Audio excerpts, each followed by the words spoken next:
All right, Herschel, we've got your heavily modified Stryker 447 HPC2 all complete.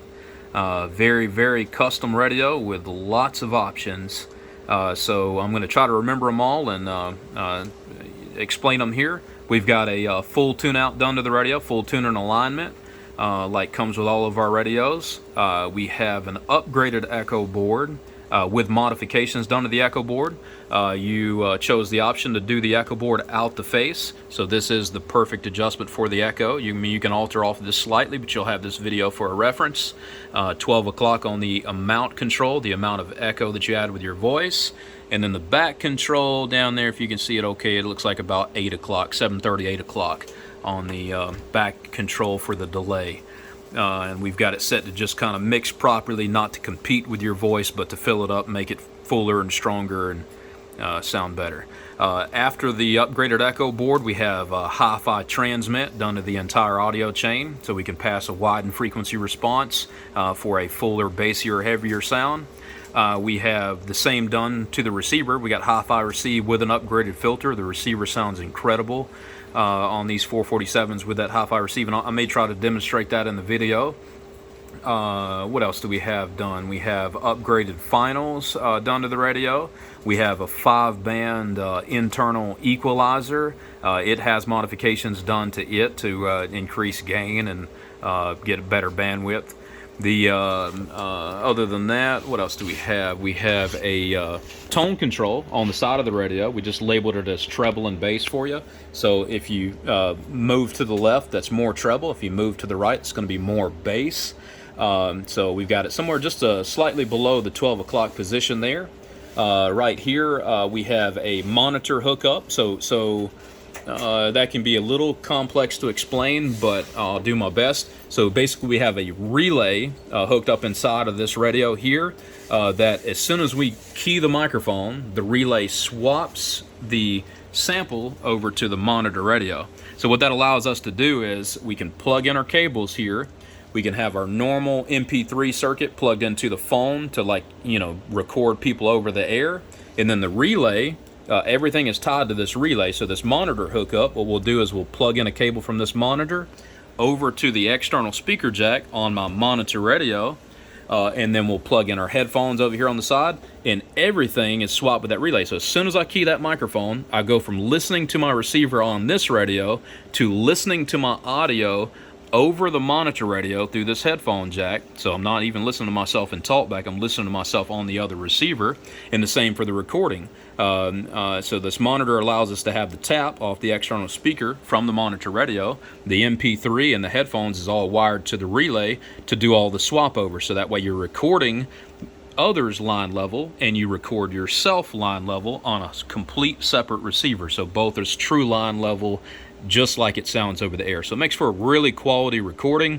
And also the headphones is very convenient too, because a lot of people like to monitor their audio over the air and constantly make sure that everything's exactly like they want it. So you can plug in this headphone jack here, you can hear your receiver, hear everybody that's coming in, you can key the microphone, the relay swaps it over to listening to yourself on the monitor. So at all the time with the same pair of headphones, you can hear others and yourself every time you key the microphone, like talkback, but instead it's a real sample of your voice off of another receiver, so much more quality. So we call that the dual monitor audio recording here. We got the MP3 with line level recording, so you can record people line level, and you can also do playbacks on your phone to play any sounds you want off your cell phone. You can play those sounds underneath your voice, stronger than your voice, off in the background. It's limitless. You got all kinds of things that you can do with it. Other than that, we'll check and see what else we have here. We have a variable peak power control. We just put a minus and a positive here. So to the right is going to be maximum peak. To the left is going to be the least amount of peak power. On our average power here, we have a minus and a plus for it as well. All the way to the right is the maximum amount of average power. All the way to the left is the least amount of average power. Both of these options for the peak and the average power are independent of the carrier. So if I roll this, if I'm keying 5 watts of carrier and I roll this peak all the way to the bottom, and I roll the peak all the way to the top, it still keys 5 watts. It just independently allows you to control the swing of the radio. And as a matter of fact, it's also independent of modulation. So this is not an external AMC control that you basically using like a mic gain. This is literally controls drive. So the you got independent peak power control to drive any amplifier that you would possibly want. We have an average power control here, and also too, come to think of it, I haven't checked with you on the level. I think the peak only goes down to about 40 watts. So I will call you after this video, and if you do need me to modify that to drop the peak lower, I'll modify that where you can get on down to 15 or 20 watts if that's what you need. The average power, same deal. You can control your bird average swing. Say this thing is swinging 120 peak, you can roll this bird average all the way down and make it only swing to 35 or 40 average, or you can roll that average all the way up, make it swing to 50 or 60 average. So you have full versatility of the average output power, and that works advantageous if, like, say if you needed a kilo but needed to have control of the sine wave and be able to get really big positive peaks without pinching off. The average power control allows you to have that versatility. We also have an S meter, external S meter hookup, and I've got a meter plugged in, just a random little Yaesu meter here, I think that's all the options. We also have a wiring harness that we built you, that's Casey's got over here on his side, and I've also got a modded D104 with a ferrite and heat shrink.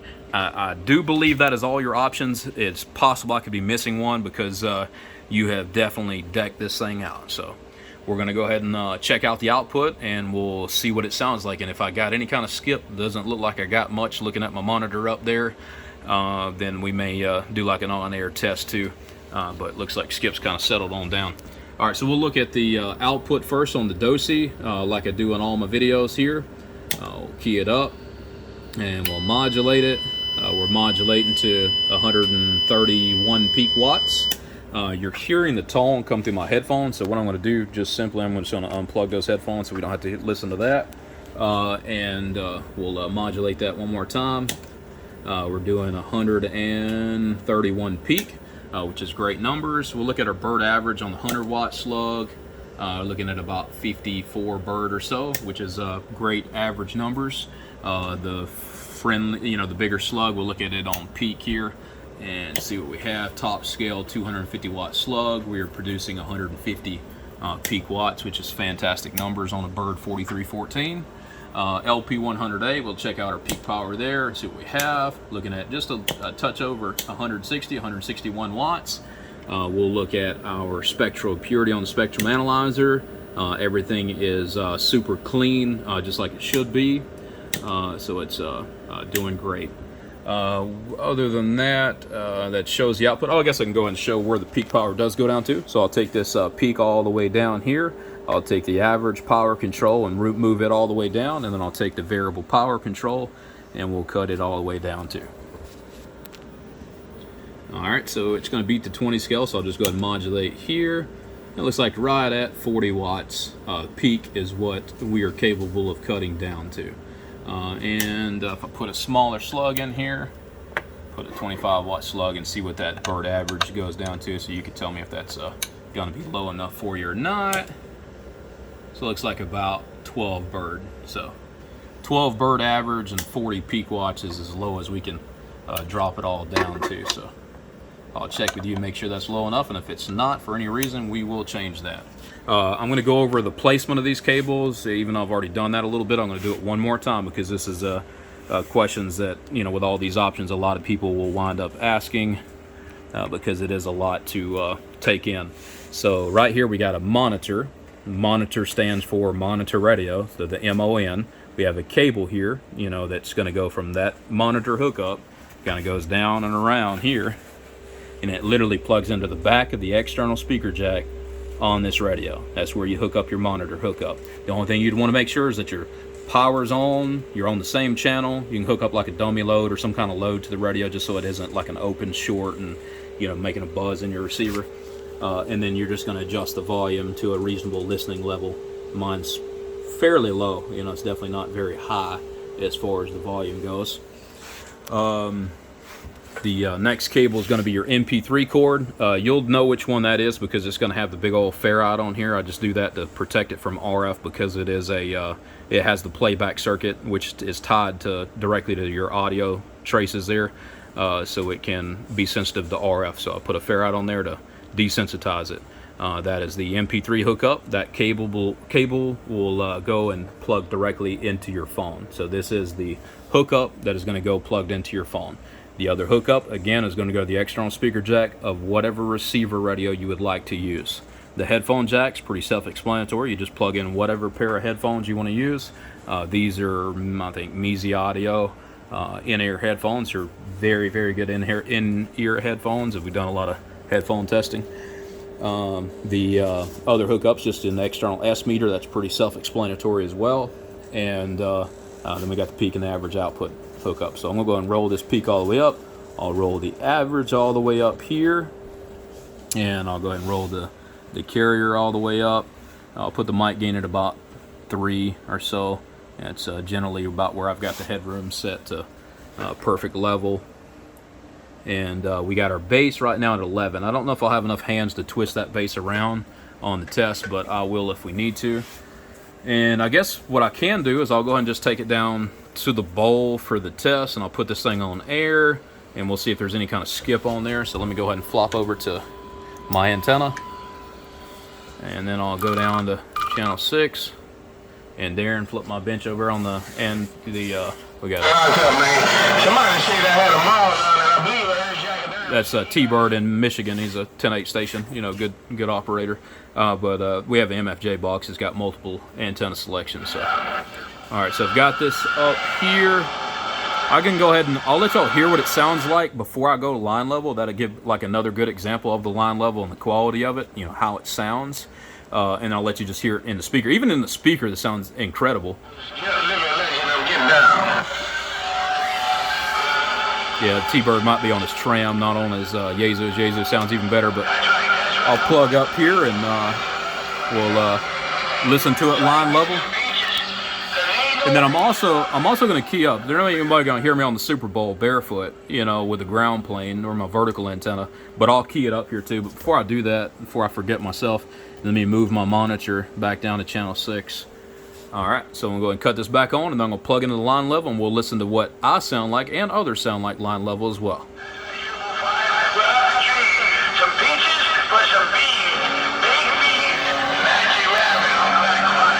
I'm gonna go ahead and plug in my headphones first. It's like T-Bird kind of rolled out a little.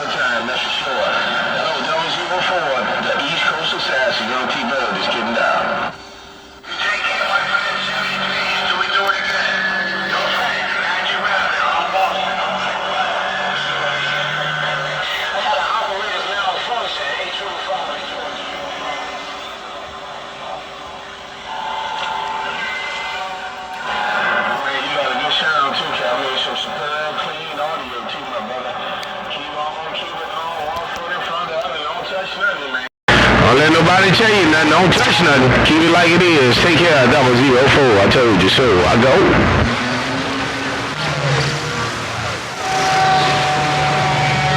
Did you say peach wine or peach shine?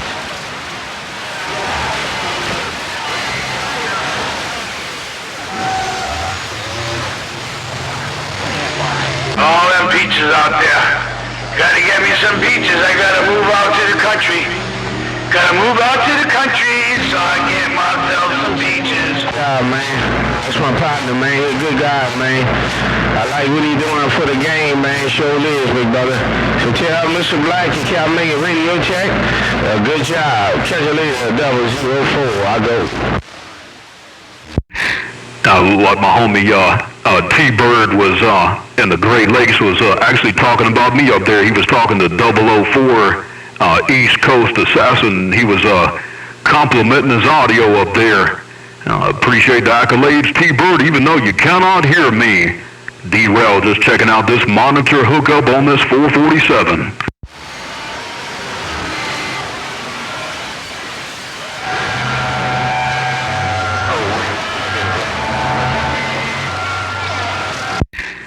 I I gave it just a little bit more bass and a little bit more gain. It might be just a touch much on the bass. I'm going to pull that back just a touch.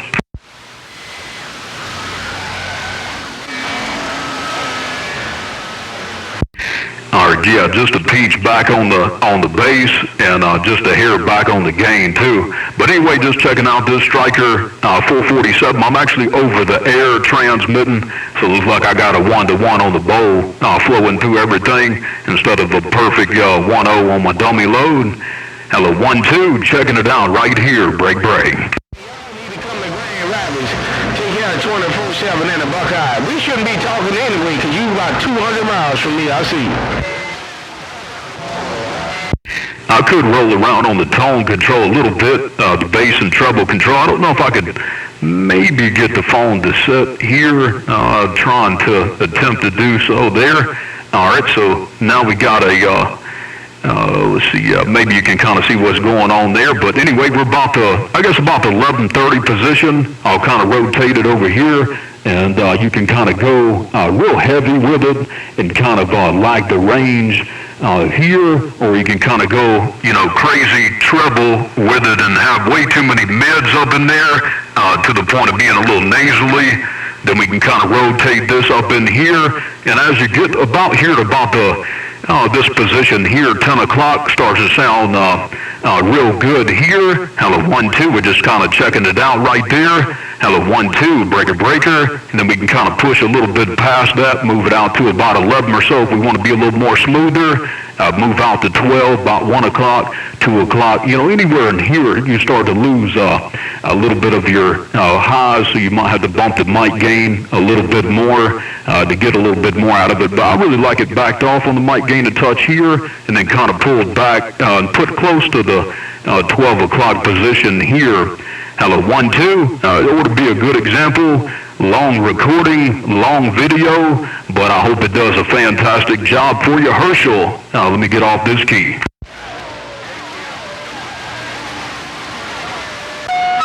You smoking too, man. I heard my neighbors calling you, man. I didn't even hear you. I was looking down into Florida. Hello, 1-2, breaker, check 1-2, break. From the smallest in the stone, I'm out of here. Bye.